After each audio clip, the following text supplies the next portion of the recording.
Hi everyone. আজকে হচ্ছে ফেব্রুয়ারি 8 তারিখ আর আমার প্রেগনেন্সির আজ 12 সপ্তাহ আর কি 12 উইকস আজকে আমার স্টার্ট হচ্ছে। তো আজকে যাচ্ছি হচ্ছে আমার এনটি স্ক্যান করাতে। আমার প্রেগনেন্সি 3 মাস কমপ্লিট হতে আর কিছুদিন বাকি। তো ডক্টর এনটি স্ক্যান দিয়েছে। তা আজকে যাচ্ছি এনটি স্ক্যান আর ডুয়েল মার্কার টেস্ট, এই দুটো আজকে হবে। আর এই টেস্টের উপরে অনেক কিছু নির্ভর করে, তোমরা যারা জানো এর সম্বন্ধে। তো আমার কেসটা তো একটু অন্যরকম আমার ক্ষেত্রে, সেই জন্য আরও ভয়টা বেশি। তো আজকে সকাল থেকেই খুব শরীরটা খারাপ করেছিল, খুবই খারাপ করেছিল, উঠতে পারছিলাম না, বমি হয়েছে। সকাল থেকে বমি হয়েছে, পুরো গা হাত পা ছেড়ে দিয়েছিল, মাথা ঘোরা, প্রচণ্ড খারাপ অবস্থা ছিল। তো অনেকক্ষণ পর যাই হোক বাড়িতে সবাই সব করে দিল, শাশুড়িমা মাথায় তেল দিয়ে দিল, ও খাইয়ে দিল, তো সব কিছু করে দিল। তো এখন একটু ভালো লাগছে, তাই আমি রেডি হলাম, যাব এখন আমরা দুজনেই এনটি স্ক্যান করাতে আজকে। তো চলো, তোমাদের সাথেও সবটা শেয়ার করব। আর ভগবানকে ডাকছি সবটা যেন ভালো হয়, রিপোর্ট ভালো আসে। তো চলো, রেডি হয়ে গেছি, তা এখন যাব। আর এই হচ্ছে আমার ছোট্ট বেবি বাম্প।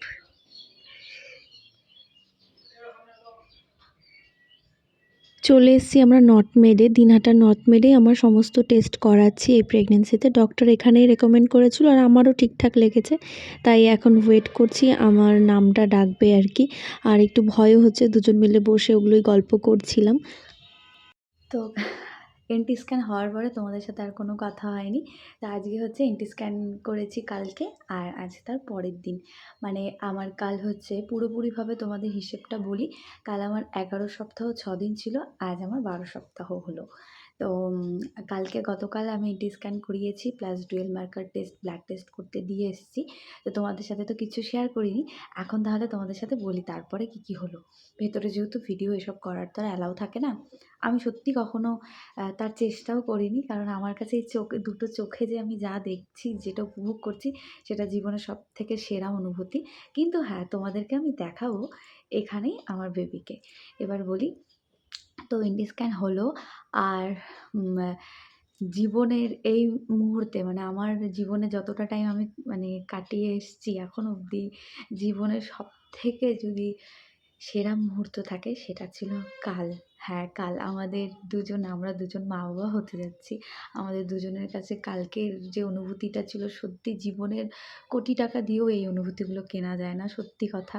ভগবান না চাইলে সত্যি এগুলো সম্ভব নয়। তো ফার্স্টে তো স্ক্যান হলো, আমি ভেতরে ঢুকেই বলেছি আমার হাজব্যান্ডকে একটু অ্যালাউ করতে, ওকেও দেখাবো। তো আমাকে ফার্স্টে একটু চেক করে নিল, নিয়ে তারপর আমার হাজব্যান্ডকে ডেকে দেখালো। তো একদম বেবি এখন তৈরি হয়ে গেছে, ওর পুরো হাত পা হয়েছে। তো মাথা, নাকের আকৃতিগুলো সব চলে এসছে, মানে হয়ে গেছে, স্ট্রাকচার যেটা থাকে ওটা হয়ে যায় এই সময়।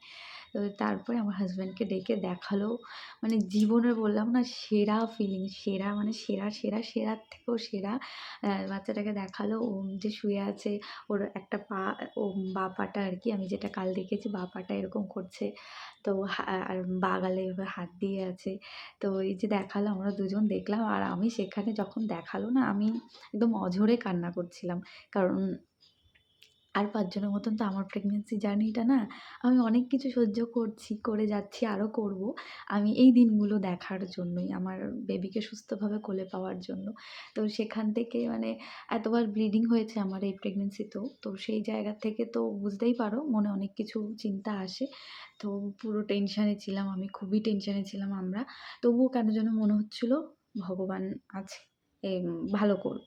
তো যাই হোক, সেই বিশ্বাস নিয়েই গেছি। আর সেই মুহূর্ত যখন দেখালো আমাকে, স্ক্রিনটা ঘুরিয়ে, যে আর আমার বরকে আর কি আমার পায়ের কাছটাতে দাঁড় করিয়ে দুজনকে আমাদের দেখালো, যে এই যে আপনাদের বেবি, এই যে এটা পা হাত এভাবে বোঝালো, বললো 5 মাসে আরও ভালো বোঝা যায়। তো তা আমি জানি, কিন্তু ওই যে থুকথুক আওয়াজটা, একটা বেবির যে হার্টবিট, ওই আওয়াজটা একটা মায়ের কানে যখন পৌঁছায়, ভাই সত্যি মনে হয় যেন দেহে নতুন করে প্রাণ আসা। কি যে আমি একদম অঝরে শুয়ে খালি আমি কাঁদলাম, খালি কেঁদেই গেছি, আর মুখ ভর্তি হাসি, চোখে জল। ভীষণ আনন্দের, দুজনেই দেখে না খুব খুশি। ও খুব খুশি, কিন্তু আমরা খুশিটা, সত্যি কথা বলতে খুশিটা না প্রকাশ করতে পারছি না। মানে এই ভিডিওগুলো তো করছি, যখন তোমরা দেখবে এগুলো অনেক দিন পরে তোমরা দেখবে, তো আমি বলি মানে এগুলো খুশিগুলো প্রকাশ করতেও পারছি না, আমরা দুজন দুজনের মধ্যেও প্রকাশ করতে পারি না, কারণ আমাদের জার্নিটা তো অন্যরকম। আমরা একটু খুশি হতেও খুব ভয় পাই। তো যাই হোক, জীবনের সেরা ফিলিংস ছিল সেখানে। দুজনে দেখলাম, বেরিয়ে এসে ওকে বললাম, ও জাস্ট আমাকে বললো, ঠিক যা আছে মনে রাখো, কিচ্ছু এখন বলাবলি করো না, ঠিক আছে, ও ভালো আছে, ব্যাস দেখেছি।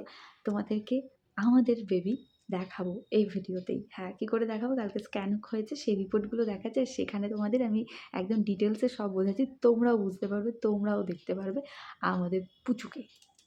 রিপোর্ট এনটি স্ক্যানের আমার এলএমপি ডেট হচ্ছে 17/11/25, আর সম্ভাব্য একটা ডেলিভারি ডেট দিয়ে থাকে কাউন্ট করে, সেটা হচ্ছে 24/8 মানে আগস্টের 24 তারিখ। আর আমার বেবির হার্টবিট আছে 160, সিআরএল দেখতেই পাচ্ছ তোমরা। আর আমার কালকে 11 সপ্তাহ 6 দিন ছিল। আর হচ্ছে কি দেখাবো তোমাদের, যেটা সব থেকে, হ্যাঁ, নাসাল বোন আর কি ভিজিবল ছিল, সেটা দেখিয়েছে। আর সিআরএল এগুলো সব কিছু মাপ আছে। তো এই হচ্ছে এটার মানে এনটি স্ক্যানের এমনি মানে রিপোর্টটা যেটা লেখা। এবার তোমাদেরকে দেখাই বেবিকে, দেখাই। তা এই যে দেখো, এই যে ওর মাথা, এই যে শরীর, এই যে এগুলোর থেকে এই নিচেরটাতে ভালো বুঝতে পারবে। এই যে পুরো দেখতে পারছো, এই যে মাথা, নাক, শরীর, এদিকে হচ্ছে পা, এই যে এদিকে পা, হ্যাঁ, আর হচ্ছে আরও দেখা ইচ্ছে তারও, এই যে এইটাতে একটু দেখতে পারবে, এই যে হাত পাগুলো, এই যে খুবই তো ছোট এখনো, তা খুব ভালো করে বোঝা না গেল আর কি, স্ক্রিনে দেখলে আরও ভালো বোঝা যায়।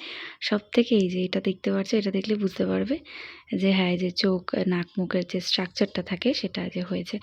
আর এই যে পা হাতগুলো বোঝা যায়। তো মানে কি বলবো, এটা একটা মায়ের কাছে যে কত বড় কি জানি না, মানে আমি সত্যি এগুলো ভাষায় প্রকাশ করার মতো না এই খুশিটা।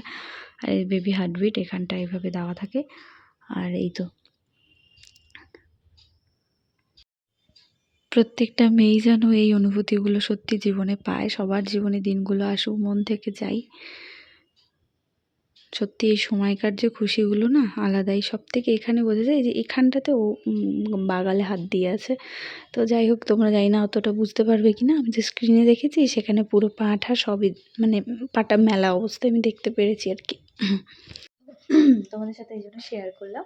তো ঠিক সময় মতো আমি এগুলো আপলোড করবো, হয়তো অনেক দিন পরে করবো, কিন্তু এগুলো আমার থেকে যাবে, স্মৃতি হিসাবে থেকে যাবে। যখন ও বড় হবে তখন ও দেখতে পারবে। তো কাল না এটা মানে করে এসেছি পর থেকে বারবার নিজেও মানে দেখতেও ভয় পাই, সত্যি বলতে না খুব ভয় পাই, নিজে খুশি হতেও ভয় পাই, আর বারবার এখানেই ওকে আদর করি, এই হচ্ছে অবস্থা। তো হয়তো সত্যি অনেক মায়ের সাথেই মানে অনেক মায়েরাই করে এগুলো। তো আমি শেয়ার করলাম এটাই। আর হ্যাঁ, এবার বলি ডক্টর কী বললো। তো যেহেতু দেখো এনটি স্ক্যানের রিপোর্টটা ভালো এসেছে, কিন্তু ডুয়েল মার্কার টেস্ট আমার আগে থেকে দেওয়া আছে, কিন্তু আমার প্রেগনেন্সি মানে অনেকটা ঝামেলার পরে, সেই জন্য কোনো রকম কোনো দিকে ডক্টর রিস্ক নিচ্ছে না। আমার সমস্ত কিছু টেস্ট, ইভেন আমার টেস্টগুলো ঘন ঘন হয়, আমার ডক্টর ভিজিটও ঘন ঘন হয়, আমাকে একটু মানে বারে বারে চেক আপ করে। আর হচ্ছে আর ডক্টর বললো 13 সপ্তাহ পর্যন্ত এখন যে মেডিসিনগুলো খাচ্ছি সেই মেডিসিনগুলো আমার নর্মালি চলবে। মানে ডুফাস্টন, সাস্টেন 400, শুরু হবে এবার সাস্টেন 300, আর বাইফলেট আর ইকোস্প্রিন 150। এই তো এই ওষুধগুলো চলছে, আর সঙ্গে বমি আর গ্যাসের চলছে। তো এগুলো চলছে, এগুলো আমার বন্ধ হয়ে যাবে 13 সপ্তাহ পরে। শুধু সাস্টেন 300টা চলবে, ইকোস্প্রিন আর ফলভাইট, নর্মাল ফলভাইট, ক্যালসিয়াম এগুলো চলবে, আর ইকোস্প্রিনটা চলবে। আর তারপরে যেটা কালকে অ্যাড হলো নতুন করে, সেটা হচ্ছে সপ্তাহে একটা করে আবার নতুন করে ইঞ্জেকশন নিতে হবে। মানে যেটা রোজ নিই সেটা তো রোজ, ওটা ডেলিভারি পর্যন্ত আমার রোজ নিতে হবে। আর সপ্তাহে আর কোমরে যেটা নিতাম ব্লিডিংয়ের জন্য অ্যাকোসিস্টেন, সেটা হচ্ছে টোটাল 11টা ইঞ্জেকশন নিলাম, ওটা 5 দিন রেগুলার নিয়েছি। তারপর 1 দিন বাদে বাদে 6টা নিলাম, সরি 1 দিন না 2 দিন বাদে বাদে 6টা নিলাম। তো ওটা কমপ্লিট হয়েছে। তার আগে এইচসিজির ইঞ্জেকশনগুলো নিয়েছি। আর এখন কোমরে ইঞ্জেকশন শুরু হবে 13 সপ্তাহ থেকে। তো তাতেও আমার কোনো ব্যাপার না, যত খুশি ইঞ্জেকশন দাও। ইঞ্জেকশন নিতে নিতে আমার এখন হ্যাবিট হয়ে গেছে, আমার আর কোনো ভয় লাগে না, নিজের ইঞ্জেকশন নিজেই করতে পারি, কোনো চাপ লাগে না আমার এখন। তো শুধু আমার এই পেট থেকে কোলে আমাকে। ভগবান যাতে সুস্থভাবে দেয় তাহলেই আমি খুশি। আর আমার কোনো সত্যি নেই। ডক্টরও খুব খুশি কালকের রিপোর্ট দেখে। ডক্টরও খুশি হয়েছে। কারণ ওনারও তো একটা সাকসেস, ওনারও একটা চ্যালেঞ্জ। আমি এত ভুগেছি কি বলবো তোমাদের। তো সেই জায়গা থেকে উনিও একটু হলেও রিলিফ পেলো। আর ডুয়েল মার্কার টেস্টটা চলে আসলে তাহলে একটু অনেকটাই নিশ্চিন্ত হওয়া যাবে। তো সেটারও পরে তোমাদেরকে আমি আপডেট দেবো। তাহলে এই ভিডিওটা এখানেই শেষ করি। আর ভিডিওগুলো আমি এখন এডিট করে আস্তে, আস্তে আপলোড করে রাখবো। সময় মতন অবশ্যই পাবলিক করবো। চলো দেখা হচ্ছে পরের ভিডিওতে। টাটা।